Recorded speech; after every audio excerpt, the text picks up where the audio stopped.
there's a lot of uncertainty in the world, but there's one thing for certain tonight. If you've been in this heat, you don't want to go to hell. I'm telling you. I don't know about you, but is there anybody in here tonight that doesn't want to go to hell? But this is a sample of what it's going to be like. So, I'm going to be real brief. I'll just tell you a little bit about me, and I'll tell you a brief story, and then I'll tell you why I'm in 3. So a little bit about me. I grew up in Compton, California, South Central Los Angeles, and God has been watching over me my whole life. I was fortunate enough to do an MD, PhD at the University of Washington, and then a year of general surgery and 5 years of head and neck surgery at the University of Michigan. And my roots and my passion is science. So my PhD is in physiology and biophysics with an emphasis in neurophysiology, and I used to do brain research, stick electrodes in cells. And then when I was in Ann Arbor at the University of Michigan, I shifted my interest to molecular biology and genetics and discovered a hearing loss gene in humans called DFNA25. So I'm a science-oriented person. I'm a nerd, but I grew up in Compton, so I'm a cool nerd. At least that's what I keep telling myself.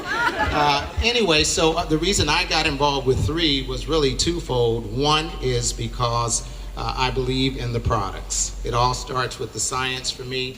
The science is sound. The products are in the physician desk reference. I take the products every day, all of the products, and all of my family members and everybody's lives that I've touched that have listened to me, they're also taking the products. So I believe in the science. I believe in the products, but I also believe in the opportunity. And what I'm going to share with you is a brief story that my mother used to tell me when I was growing up. She said there was once this very rich, famous king, and to determine whether or not the people in his kingdom were worthy of succeeding and wanted to contribute to the kingdom, he placed a big, giant boulder in the middle of a road. And it sat there, and people passed that boulder by. It was obstructing the road, but people walked by it.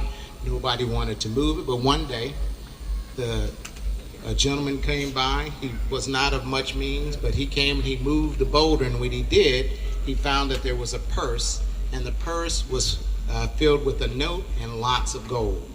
And it said, I left this here to see who was willing to remove obstacles. Because if you're willing to remove obstacles out of your life, you are destined for greatness. And when I grew up, there were lots of boulders in my life. And tonight I just want to tell you that boulders prevent us from seeing opportunity. This is a phenomenal opportunity, not only for your health, which is first and foremost in my mind, but also to be a blessing to yourselves and to your family in terms of your income and your revenue. But there are boulders in your life. There are some of you, your boulders can sometimes be fear. The boulders can sometimes be your friends talking in your ear. The boulders can sometimes be your own self-doubt. You don't know whether or not you can build this business. I don't know what your boulder is, but I can identify with boulders. I'm acquainted with boulders, but I am a boulder mover. And you all out here are boulder movers. And the good news is you don't have to move the boulder by yourself.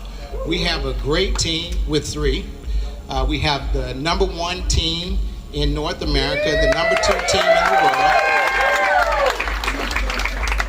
I just think that on the other side of that boulder is great opportunity. But if you don't move that boulder, you'll never see the opportunity. That's all I have to say.